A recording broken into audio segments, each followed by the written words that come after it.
Cabinet ने अरुणाचल प्रदेश में जिस हाइड्रो पावर प्रोजेक्ट की मंजूरी दी है उसमें उसका डेवलपमेंट एनएचपीसी और सरकार मिल करके करेगी।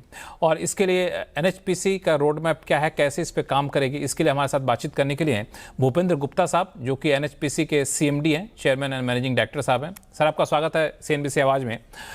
सबसे पहला सवाल कि कैबिनेट ने जो कमला हाइड्रो प्रोजेक्ट को मंजूरी दी है, ये दरअसल ये प्रोजेक्ट पूरे हाइड्रो पावर सेक्टर के लिए और पूरे क्लीन एनर्जी के लिए कितना गेम चेंजर साबित होगा, और इस प्रोजेक्ट की क्षमता कितनी होगी, कब तक इसे पूरा किया जाएगा? लक्ष्मण जी, सबसे पहले thanks for having me in the show. इसकी जो अभी क्षमता है इस प्रोजेक्ट की, जो आज कैबिनेट में अप्रूव हुआ है, 1720 मेगावाट है। और इसके जो है जो इसमें एनर्जी जनरेशन होगा वो 6870 मिलियन यूनिट्स का होगा। इसका जो टोटल समय सीमा है इसको बनाने की वो 96 मंथ्स है। और इसका जो गेम चेंजर की आप बात कर रहे हैं, आप जानते हैं कि हाइड्रो पावर एक अपने आप में एक क्लीन पावर है। और जो हमारी सरकार का जो हमेशा थर्स्ट रहा है सस्टेनेबिलिटी के लिए, क्लीन एनर्जी के लिए, और ज्यादा इससे पक्का होता है कि उन्होंने आज इतना बड़ा प्रोजेक्ट जो है, हमारे प्रोजेक्ट के साथ साथ एक हमारा टीएडीसी जो दूसरी सीपीएसयू है उसका भी एक प्रोजेक्ट सैंक्शन किया है। चूंकि ये प्रोजेक्ट काफ़ी बड़ा है, करीब 26,000 करोड़ रुपए का प्रोजेक्ट है, तो इसका फंडिंग पैटर्न क्या रहने वाला है? इसमें केंद्र सरकार की भागीदारी कैसे रहेगी? अरुणाचल प्रदेश की सरकार की भागीदारी कैसे रहने वाली है? थोड़ा सा इसका डिटेल शेयर कर सकें। इसमें जो हमारा जो डेट इक्विटी रेशियो है 70-30 ही है इसके अंदर। तो 70% हम लोन लेंगे और 30% अपनी इक्विटी लगाएंगे। इसमें जो हमारा भागीदार है इसमें गवर्नमेंट ऑफ अरुणाचल प्रदेश है। वो 74-26 में हमारी पार्टनरशिप है। तो 26% इक्विटी जो है वो गवर्नमेंट ऑफ अरुणाचल लगाएगी।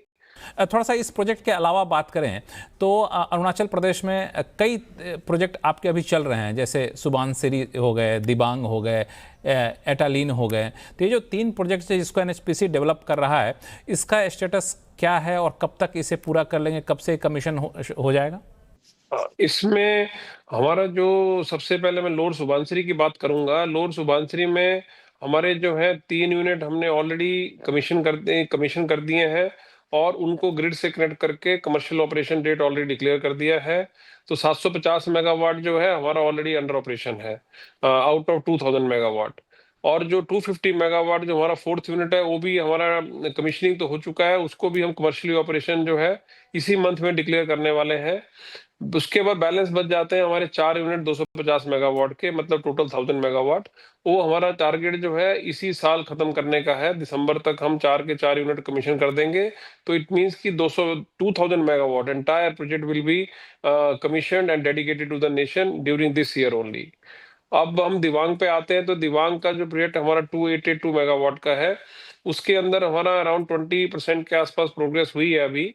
और उसका जो टारगेट है, क्योंकि उसमें अभी तक पूरे देश का सबसे बड़ा डैम उसके अंदर बनाया जा रहा है, 277 मीटर हाइट वाला।